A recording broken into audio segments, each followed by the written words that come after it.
no Jornal Brasil Atual a participação de Marilu Cabanhas. É com você, Marilu. Após filmar uma abordagem policial no último dia 25, uma ativista teve a casa arrombada por policiais civis na zona sul de São Paulo. Isso aconteceu com Maria Nilda de Carvalho Mota, a Dinha, professora, doutora em letras, poeta, editora independente e articuladora da Rede de Proteção e Resistência contra o Genocídio aqui em São Paulo. Oi, Dinha, bom dia, é um prazer recebê-la e espero que você esteja se recuperando após esse trauma, né, que aconteceu com você. E eu queria saber o que motivou esses policiais a invadirem a sua casa, Dinha. Oi, bom dia. O que, na verdade, motivou foi o fato de eu ter insistido em gravar a abordagem deles, né? Estava acontecendo uma abordagem policial, mas não era qualquer abordagem, porque eu ouvi tiros, né? E isso, justamente isso que me fez sair para olhar. E aí, quando eu olhei pela janela, eu vi que era a polícia e comecei a gravar. E quando eles me viram gravando, eles começaram a me intimidar primeiro para que eu parasse de gravar, porque eles fizeram isso com todo mundo, na verdade. Eles, com toda a vizinhança, eles amedrontaram, falaram: fecha a porta, senão você vai levar um tiro, fecha a porta, senão eu vou entrar aí.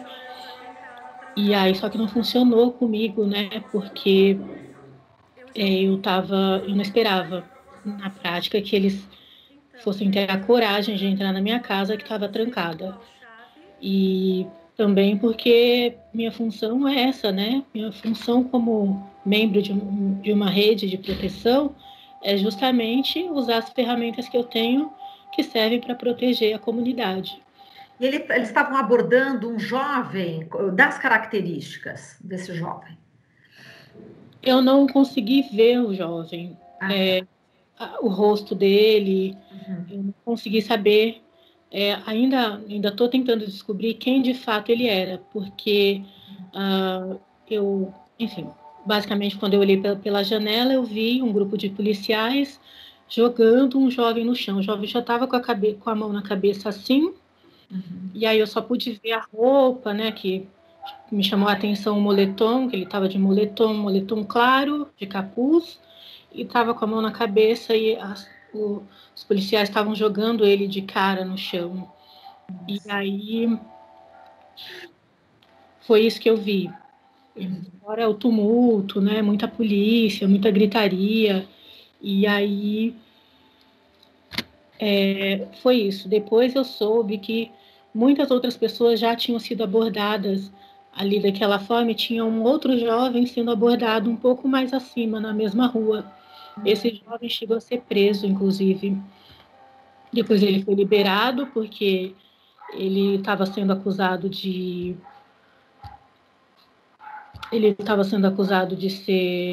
ter participação na morte do policial, na morte de um policial que aconteceu em outro bairro, em outra região.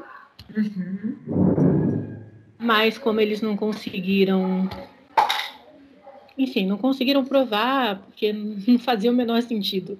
Entendi. É um tipo de retaliação, né, que acontece? É a atípica retaliação, né, que acontece. Agora, eu só não entendi por que essa retaliação veio de tão longe para cá. A sensação que eu tenho é que eles escolheram esse local especificamente pela vulnerabilidade. Porque se no dia 25 alguém tivesse, né, morrido ali naquela abordagem, seria o quarto jovem morto em abordagens policiais aqui. Quarto em que período? E qual que é o bairro? Seria o quinto jovem morto. Desde que começou a pandemia, de abril, especificamente, do dia 2 de abril até o dia 25, se alguém tivesse morrido ali naquela abordagem, seria a quinta pessoa morta por policiais só aqui nessa região do Parque Bristol e Jardim São Savério, que a gente chama de Fundão do Ipiranga, porque a gente faz divisa, a gente está no Ipiranga, mas a gente faz divisa aqui com Diadema, São Bernardo. Uhum. Agora, Dinha, pelo que você está falando, se você não tivesse filmando ali na hora, não tivesse dado toda essa, no caso, confusão, no caso, ele entrou, uma invasão, enfim, toda essa irregularidade, se você não tivesse filmado ali, você acha que esse jovem estaria morto? Eu acredito que um estaria morto e o outro estaria preso, porque o que a gente observa, tanto nas ações aqui na minha região, quanto no estado, a gente, enquanto rede de proteção, geralmente essas abordagens, quando tem mais de uma pessoa sendo abordada, tem sempre alguém que vai preso e alguém que é morto. É assim que geralmente acontece. Aqui no meu bairro é muito, sabe, muito recorrente. É muito típico. Isso aconteceu, deixa eu ver, das 4 vezes que aconteceu, na metade das vezes, não, é isso mesmo. Das 4 vezes que aconteceu, sempre que tinha 2 pessoas envolvidas, uma foi presa e a outra foi morta. E quando aí, tinha uma só, essa pessoa morreu. tá, mas aí no caso a pessoa vai presa e por que isso? Por que existe essa prática de ter um preso e o outro assassinado ali? Porque isso é o que eu imagino, né? Uhum. Eu imagino que eles precisam justificar. Geralmente eles alegam uma troca de tiros, a polícia alega troca de tiros, e aí, para não parecer que foi execução, porque afinal, se é para executar, executa logo os dois. Uhum. Então, eles geralmente forjam uma arma para ou outro tipo de coisa, ou drogas, prende, e o outro é morto. Entendi. Dinha, vamos falar agora exatamente dessa invasão dos policiais. Eram policiais civis, né, que invadiram essa casa. Conta pra gente como é que foi exatamente que aconteceu nessa hora. Quando eu comecei a gravar, eles não necessariamente estavam me vendo, por causa da posição da minha janela. Só que eu pensei o seguinte, se eles não me virem, não adianta, porque eu não vou impedir nada se eu não for vista, porque eles precisam saber que eles estão sendo gravados. Então, eu pedi para minha filha, eu estava no quarto delas, quando eu escutei eles dizendo, vamos levar mais para cima, eu falei, opa, lá em cima eu não consigo ver o que está acontecendo. E aí eu pedi para minha filha ligar a luz do quarto. E quando ela ligou a luz do quarto, eles puderam me ver, porque liga, chama a atenção, e aí eles viram. E aí é o momento em que eles começam a prestar atenção em mim e começam a me ameaçar, vêm para minha porta, meu portão, na verdade, né? Uhum. E aí eles começam a ameaçar, enfim. E eles obrigaram, na verdade, para entrar aqui, eles coagiram, né? 2 jovens que moram aqui, que são meus vizinhos, a abrir o portão de entrada, eu moro numa travessa e tem portão. Eles coagiram 2 jovens, eles ficaram com medo, abriram o portão. A minha porta, minha casa é a primeira, né? A minha porta estava trancada, porta e janela. Uhum. E aí eles abriram a janela, usando a força mesmo, arrancaram a cortina, o varão da cortina, que puxaram, só que tem grade, né, na janela, nessa janela especificamente, então não dava para eles entrarem mesmo abrindo. E aí, eu não sei com que chave exatamente, porque a minha não estava ali na porta, eu ouvi barulho de chaves e eles abriram a minha porta. Nossa. Só que eles não entraram imediatamente, eles abriram e ficaram me ameaçando, falando com a lanterna apontada para mim, e eu estava sem roupa, né? Porque, tipo, eu estava para dormir e então enfim, eu não ia parar para botar uma roupa dentro da minha casa, ao invés de gravar o que estava acontecendo, porque isso me colocava a mim e as minhas filhas mais em risco ainda. Então, não tinha tempo para isso. Então, eles ficavam com a lanterna para dentro, falando, me xingando, falando que todo tipo de besteira, do tipo que eu era estrangeira, olha o cabelo dela, ela deve ser africana, Tipo, essa casa, perguntaram para a vizinhança, essa casa nem é dela, ela mora de aluguel, a roupa que ela usa, ela é vadia, ela é mulher de bandido, essas coisas, e me mandando sair de casa e entregar o celular. E eu falei, não vou entregar e também não vou sair. E aí eles começaram a ameaçar a vizinhança, dizer para mim que ou eu ia com eles até a delegacia, ou eles levariam à força os vizinhos. Nossa. E você estava de roupas íntimas, é isso, né? Isso. Claro. E, bom, enfim, quando você estava gravando, eu já vou querer saber exatamente o que aconteceu depois disso, mas quando você estava gravando, você tinha essa preocupação já de encaminhar para a rede, para um grupo? Qual foi a tua preocupação no momento? A minha preocupação foi justamente que as pessoas soubessem o que estava acontecendo ao vivo, porque a prática policial é justamente essa. Se eu gravasse e não enviasse imediatamente, eles tomariam o meu celular e apagariam as gravações. Então, prevendo isso e sabendo que isso acontece, eu comecei a gravar diretamente no WhatsApp e enviei para o grupo que eu sabia que teria gente e que poderia me auxiliar, que é justamente o grupo da rede de proteção. Porque tem muita gente e certamente alguém ali poderia me prestar algum tipo de auxílio ali na hora. Então, eu comecei a fazer isso, gravar e enviar imediatamente, porque se eles entrassem e efetivamente entraram e pegaram o meu celular, não ia adiantar, porque já estava feito.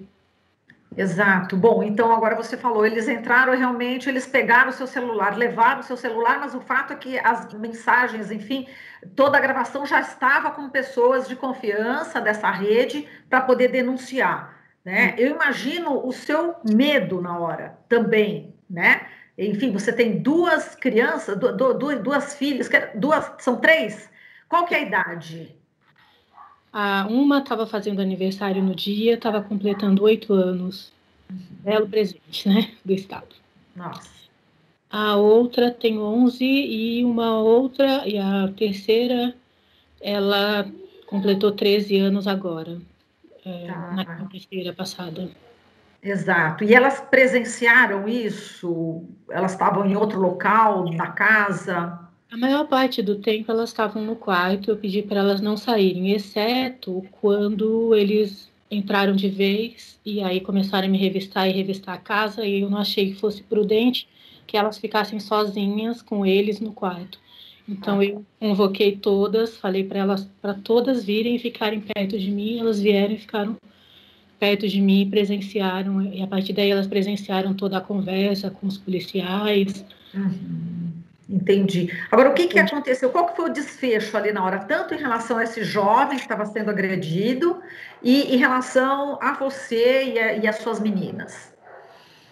Olha, o jovem, eu não sei quem é ainda, mas pelo que eu entendi, ele foi liberado.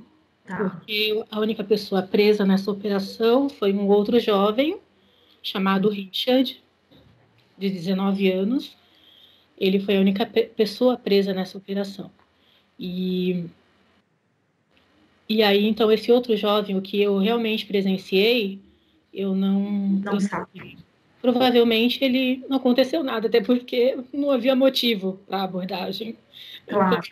diante de toda a bagunça que eu provoquei, aquele menino era a última das preocupações dele. Aí, nesse sentido, eu acho que é ótimo, né? Porque cumpriu a função, né? Exato, exato. Mas aí eles desistiram de te levar para a delegacia? Como é que foi? Eles, o primeiro entrou e tomou o meu celular. Só que o meu WhatsApp fica conectado, né? No computador. Então, o fato deles terem levado o celular não queria dizer que eu não podia continuar me comunicando com as pessoas. E aí, então, eu entrei no quarto, me vesti. Depois que o primeiro fez isso, entrou, tomou meu celular e saiu, eu entrei no meu quarto, me vesti e comecei a conversar com as pessoas, né? Pelo computador, explicando, né? Que eles tinham pego meu celular e tal. E aí, quando eu saí novamente do quarto, Aí já tinha vários policiais aqui dentro, e uma policial me revistou, foi a primeira, inclusive, com quem eu me deparei.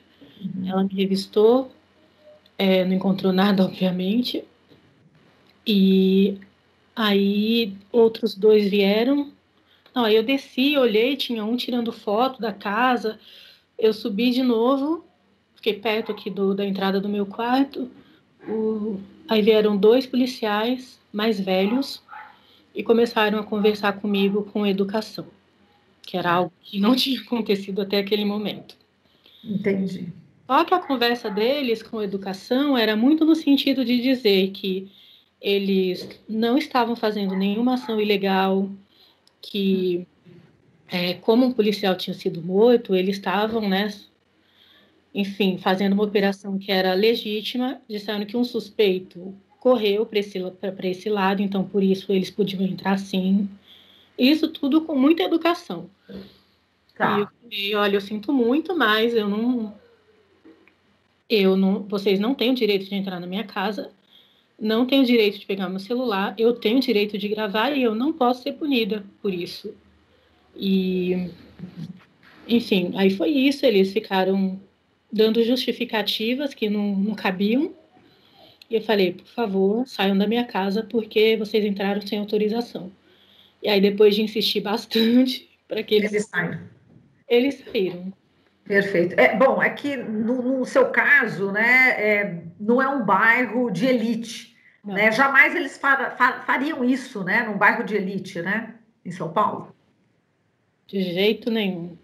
Pois é. Agora, o que você pretende fazer em relação a essa invasão? Você está denunciando?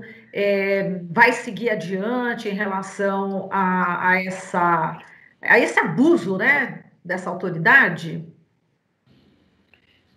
Então, eu já fiz a denúncia, né, na corregedoria da Polícia Civil.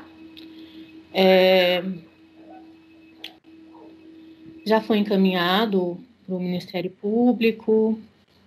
Assim, as providências legais elas foram tomadas.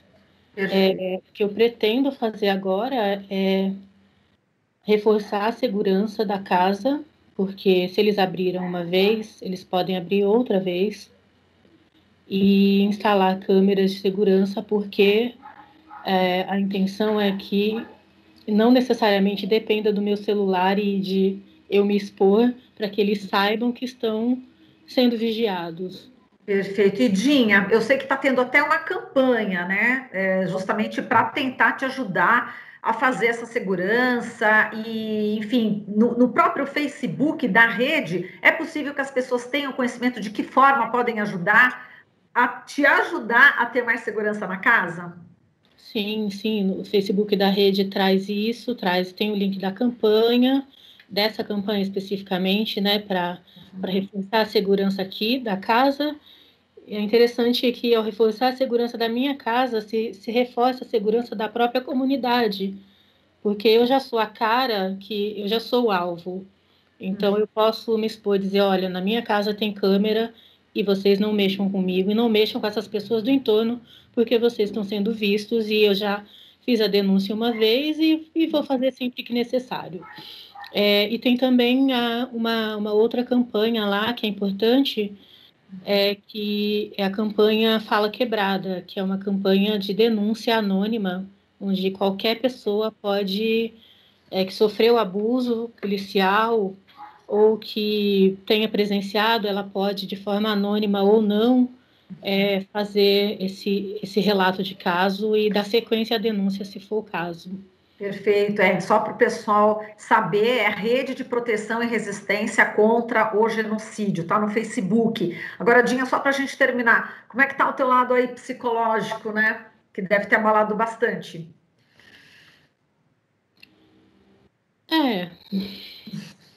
Imagina. Em recuperação. Acho que essa é a palavra. Em recuperação, tá certo. Então, Dinha, eu quero agradecer aqui demais a sua participação. Se tem algo mais que você gostaria de falar, que eu não tenha te perguntado, pode se despedir aqui dos ouvintes, internautas e telespectadores, uma mensagem final que você queira, Dinha.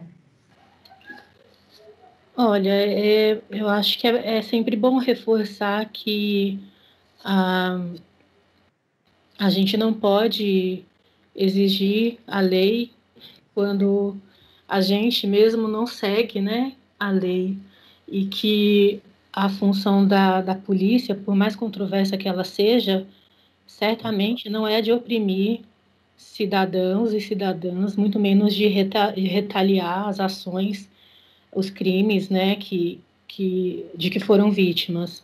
E também, principalmente, que a nossa proteção nesse estado, que é um estado policial, ela depende muito do autocuidado, e esse autocuidado ele é coletivo, ele não é individual. Então, eu dependo de outras pessoas, eu dependi naquele dia de outras pessoas para me proteger e para me sentir mais segura e forte, e é importante que mais gente saiba disso e faça isso, construam redes de proteção comunitária dentro das suas próprias comunidades, porque isso pode salvar muitas vidas. Exato, muito bem, Dinha. Quer dizer, mais poesia, menos violência, né? Isso mesmo. Tá bom, querida. Muito obrigada, Dinha. Foi um prazer conversar com você. Uma boa recuperação depois de todo esse trauma e que bom que um jovem não foi morto devido aí à sua atuação, viu? Um forte abraço para você e parabéns pela luta. Obrigada. Gratidão. Obrigada, nós que agradecemos você, Dinha. A gente falou aqui com a Maria Nilda de Carvalho Mota, a Dinha, ela que é professora, doutora em letras, poeta, editora independente, articuladora da Rede de Proteção e Resistência contra o Genocídio aqui em São Paulo. Você está ouvindo Jornal Brasil Atual. As notícias que os outros não dão.